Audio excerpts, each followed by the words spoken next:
Would everyone please be seated?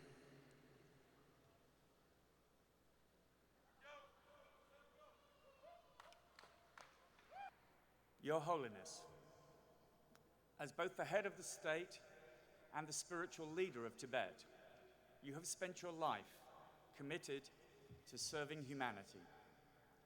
At the age of 2, you were recognized as the reincarnation of the 13th Dalai Lama and formally enthroned as the 14th Dalai Lama at the young age of 15. Since then, you have met with political, civic, and religious leaders in more than 60 countries, spanning 6 continents, advocating nonviolent, peaceful solutions, and sharing your message of compassion with people all over the world. In 1989, you were awarded the Nobel Peace Prize in recognition of your opposition to the use of violence in Tibet's struggle for freedom.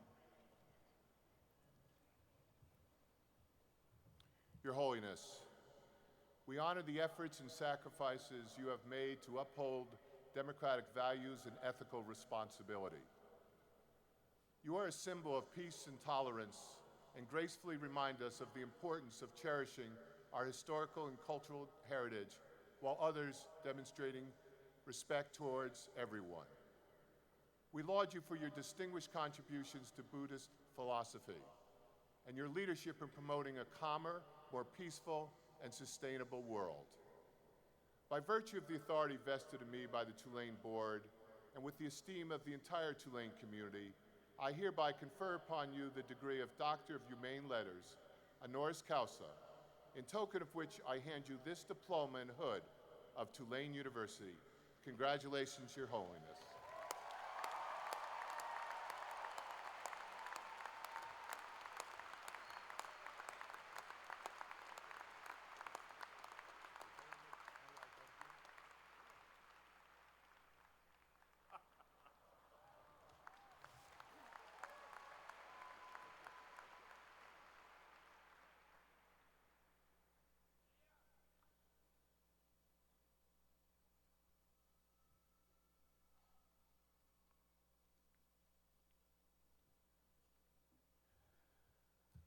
When I first learned that His Holiness, the 14th Dalai Lama, was going to speak with us, I felt honored and humbled. And then I thought how strange a task it would be to introduce him. No one can really introduce this man, and I knew that just by being in his presence, the audience would know all it cared to know. I could form sentences around the words like patience, humility, joy, servant, teacher, perseverance, nonviolence, Nobel laureate, and peacemaker. But they would only serve to delay us all from the message you came to hear. So I will use an original source, the man himself.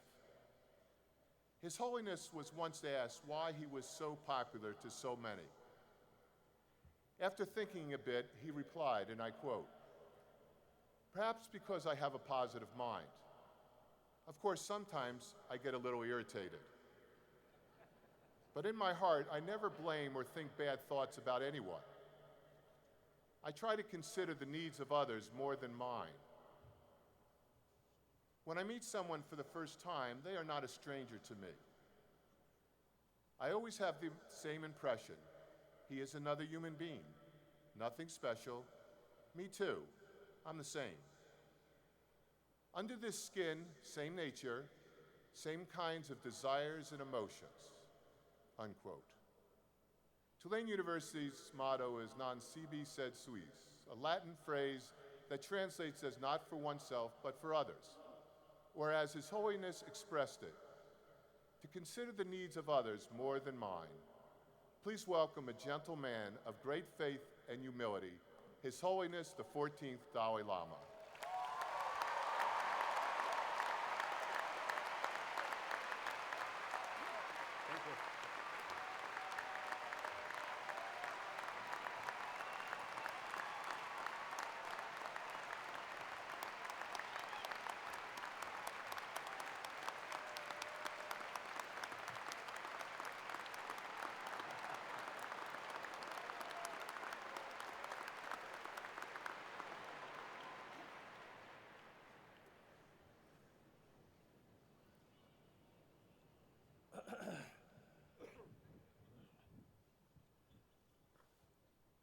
respected the president of the famous, I think, university, and other teachers or professors,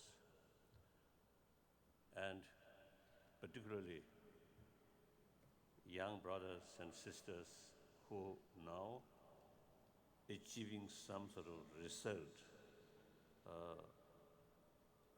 which you several years hard work,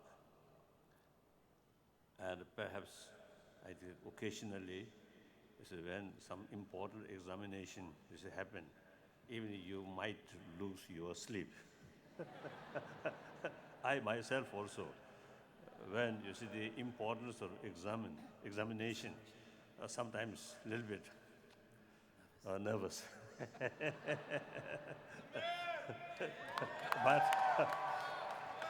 but now you really achieved, you see, the result of your hard work or study. And I'm very much impressed. You see, you student here, while you study, you also, you see, engage some sort of helping other people, serving other people.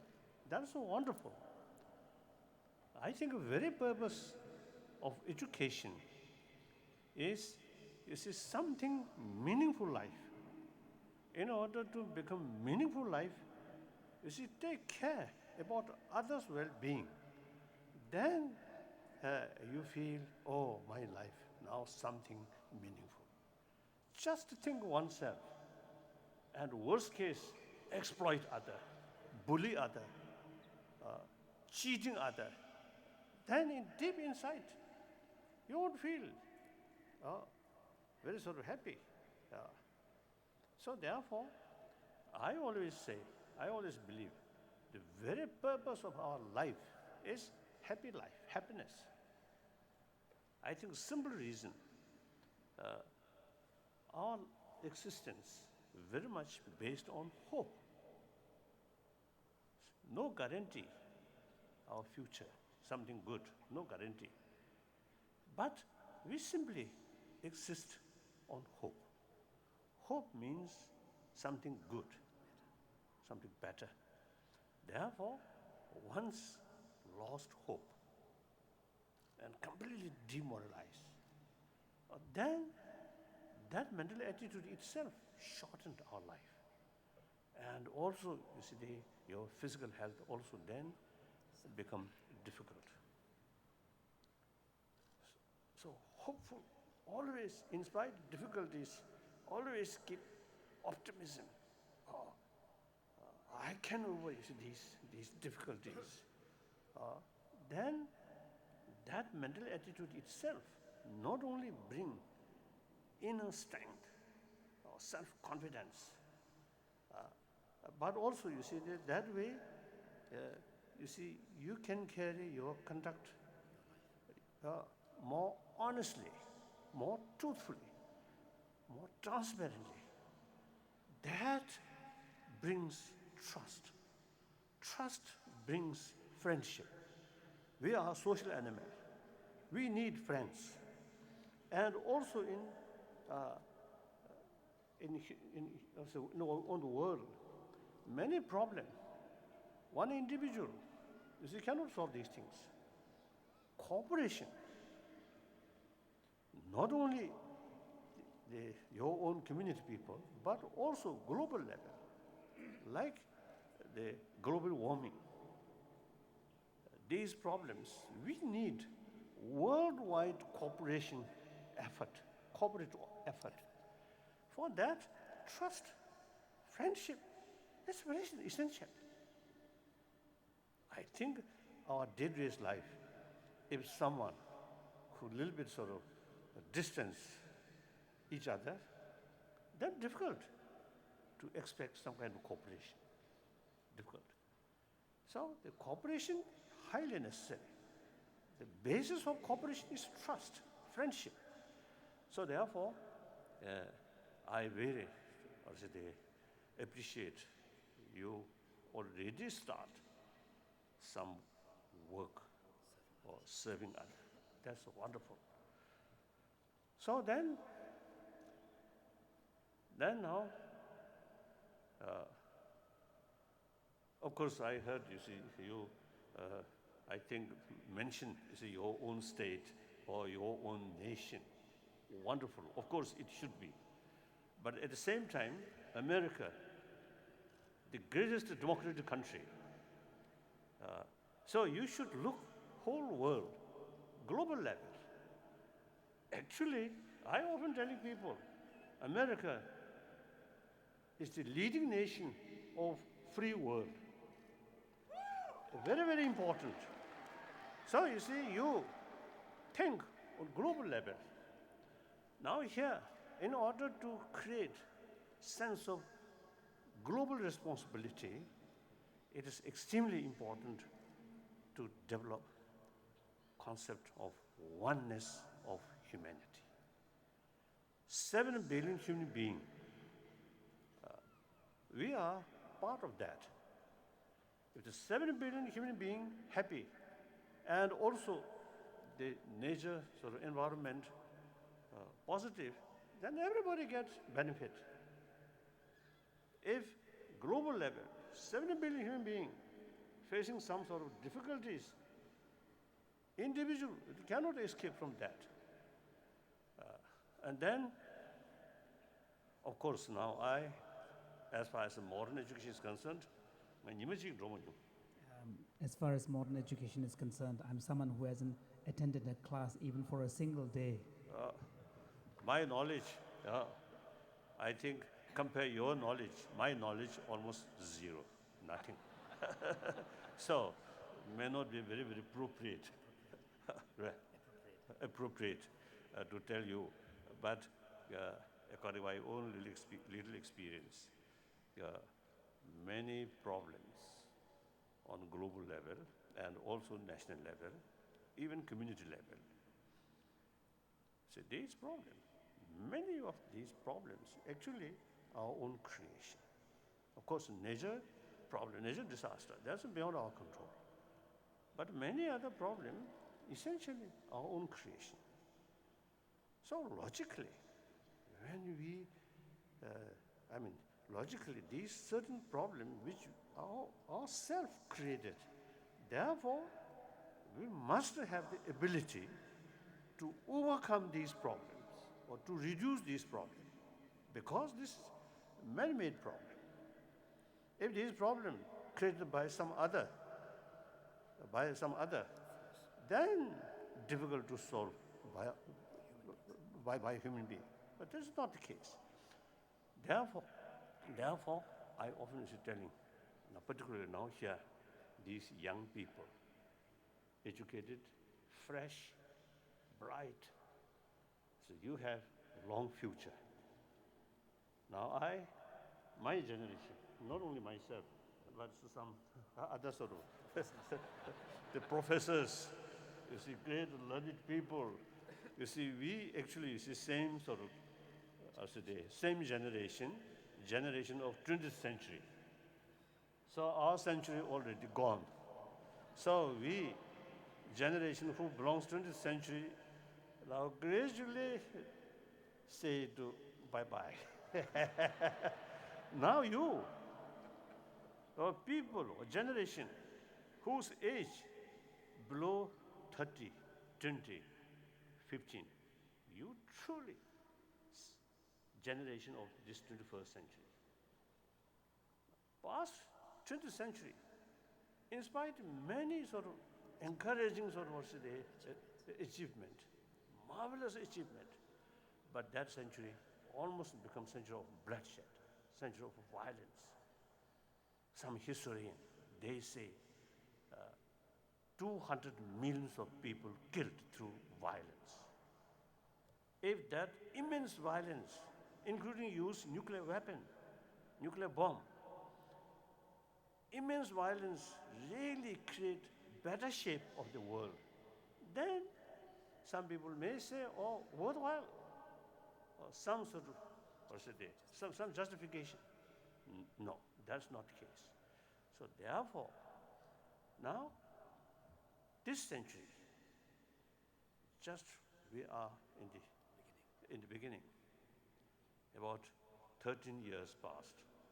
now, because 87, right? 87 years is yet to come. So therefore, future is very much sort of open.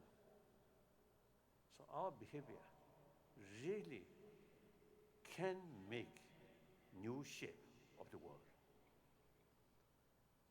So please, generation of the 21st century, think more global level and try to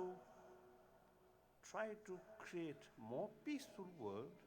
That means more compassionate world. So long sense of concern of others' well-being there, respect others' life there, then no room use violence because you respect others' life, you love others. How can a person who have that kind of motivation, that kind of mental attitude, use force to eliminate them? Impossible. So therefore, the peaceful world means compassionate world, should be compassionate world, irrespective whether believer or non-believer. Biologically, we are equipped. We have this potential. Children, young children, as soon as born, we already received immense sort of affection from our mother, care. And then next few years, our survival entirely depend on our mother's care and with mother's milk. So that's everybody, you see, our life began that way. So, at early age, beginning of our life, we received immense sort of affection from others. So that seed, the seed in our blood, the potential of affection to others. So biologically, you see, we equipped the sense of concern of others' well-being, biologically. And secondly, we are a social animal. So biologically, we need sense of concern of others' well-being. I think extreme self-centered attitude, selfish attitude, gradually, say, these basic human value becoming more dormant. And then our education, our brain further develop. And the society also, you see, sometimes the society's culture, materialistic culture, and that sometimes you see culture of little bit competition. So therefore, and that way, aggressiveness further develop. So that's why 7 billion human beings, right from the beginning, more compassionate. But gradually, that not much active, the aggressiveness, suspicion, distrust, bully, or cheating nowadays then becomes stronger. So that, I think, we can reduce these things through education, through awareness, not necessarily through prayer, through religious faith. Simply use our common sense. Everybody wants a happy life, happy family, happy community.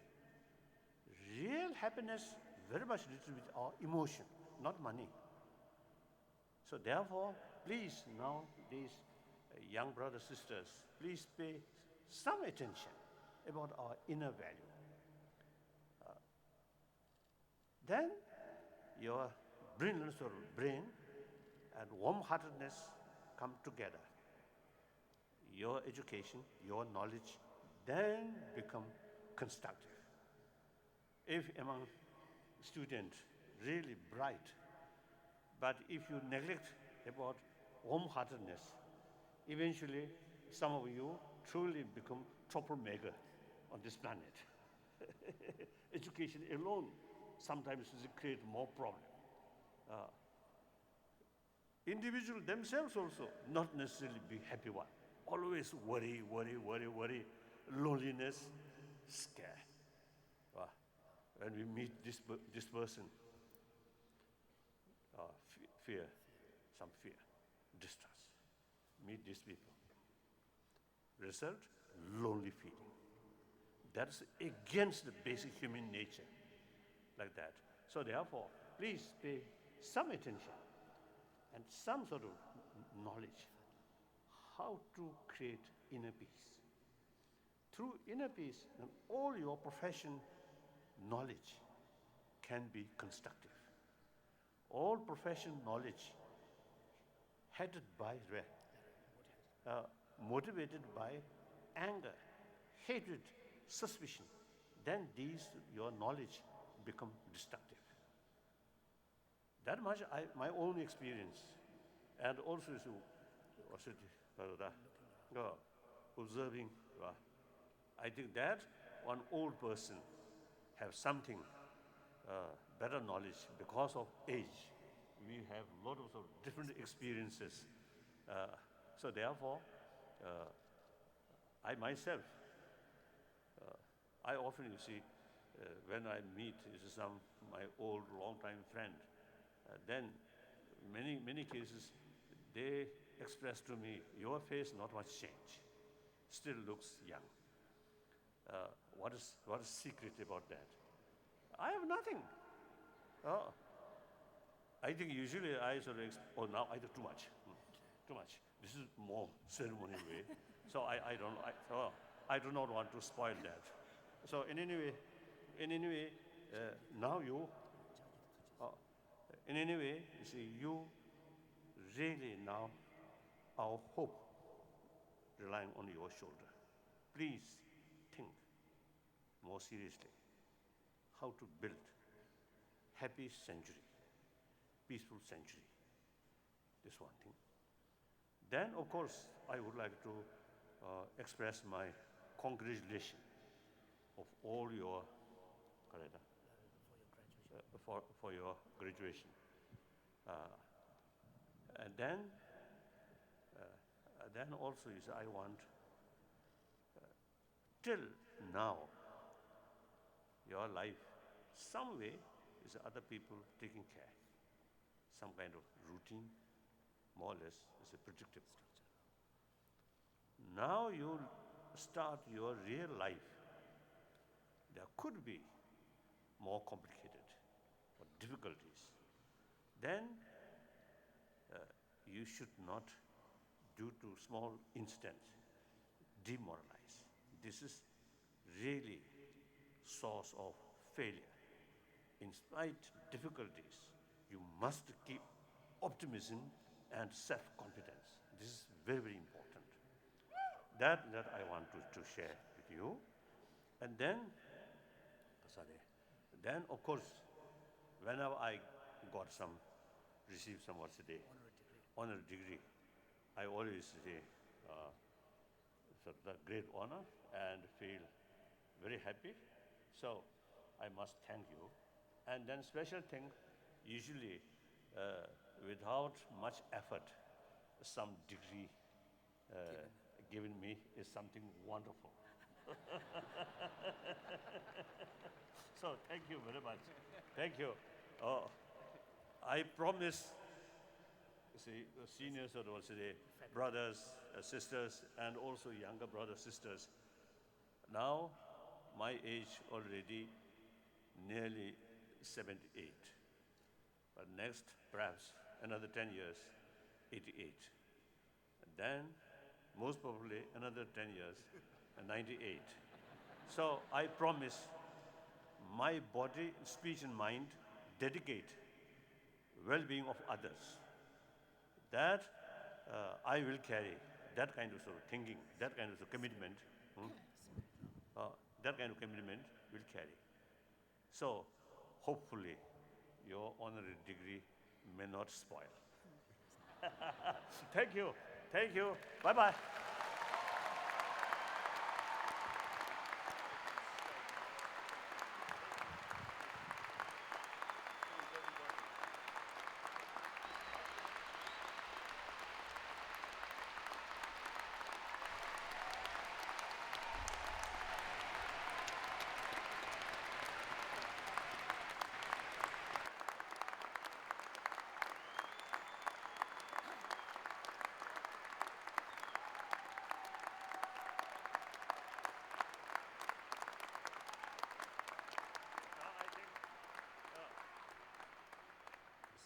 this hat, not mine, but from President. He hired me this, so now return to you.